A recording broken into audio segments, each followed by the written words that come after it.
হরে কৃষ্ণ, রাধে রাধে বন্ধুরা। বন্দিতাস হ্যান্ড এমব্রয়ডারিতে তোমাদের সবাইকে স্বাগত।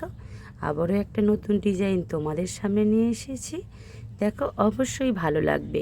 আমরা নিজেদের জন্য তো অনেক কাজ করি, কিন্তু যদি এরকম ভগবানের জন্যে প্রতিনিয়ত কিছু করতে পারি তাহলে হবে সেটাই আমাদের জীবনের সবচেয়ে বড় সফলতা।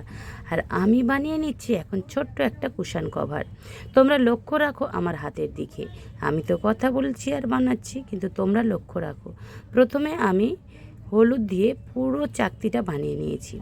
তারপরে সাদা উল দিয়ে একটা ঘরে 5টা ঘর তুলে নিলাম, একই ঘরে 5টা ঘর তুলে নিলাম। নেওয়ার পরে শেষের ঘরটা দিয়ে আমি আবারও 5টা ঘর তুলে নিলাম, নিয়ে পিছন দিয়ে জুড়ে দিলাম। আর ওখান থেকে একটা করে ডবল কুশিয়া করে ডিজাইনটা আমি তুলে নিলাম। খুবই সহজ, এটা খুবই কঠিন তা নয়, খুবই সহজ। কিন্তু আমাদের ধ্যান দিয়ে জিনিসগুলোকে দেখতে হবে, না দেখলে আমরা শিখতে পারবো না। দেখো, ডিজাইনটা কিন্তু আমার সম্পূর্ণ এসে গেছে। আর কত সুন্দর মনে হচ্ছে ফুলগুলো এখানে বসানো রয়েছে।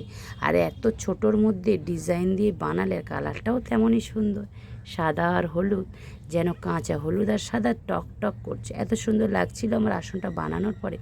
তোমরাও বানিয়েও দেখবে, অনেক সুন্দর লাগবে। তাই হাতের কাজ আমরা যে যেমন পারি যদি একটু শিখে রাখি, পরবর্তীকালে কিন্তু অনেক কাজে লাগে। তাই তোমাদেরকেও বলছি, আমার হাতের দিকে লক্ষ্য রাখো এবং তোমরা শিখে নাও। তোমরা শিখলে তোমাদের কাজে লাগবে। দেখো, এইভাবে আমি পুরোটাই বানিয়ে নিচ্ছি। নেওয়ার পরে কিন্তু একদম সম্পূর্ণ রেডি হয়ে যাবে আমার আসনটা। একে একে হয়তো আমি অনেক স্লো করে দেখাচ্ছি, আর এটা দেখাচ্ছি শুধুমাত্র তোমাদের জন্যে, কারণ খুব স্পিডে দেখালে তোমরা বুঝতে পারবে না। আমি ধরে ধরে স্পিড কমিয়ে তোমাদেরকে দেখাচ্ছি। কেমন হয়েছে বন্ধুরা, তোমরা কিন্তু জানাতে ভুলবে না। রাধে রাধে, সবাই ভালো থাকবে। দেখা হবে আগামী কোনো একটা দিনে। হরে কৃষ্ণ।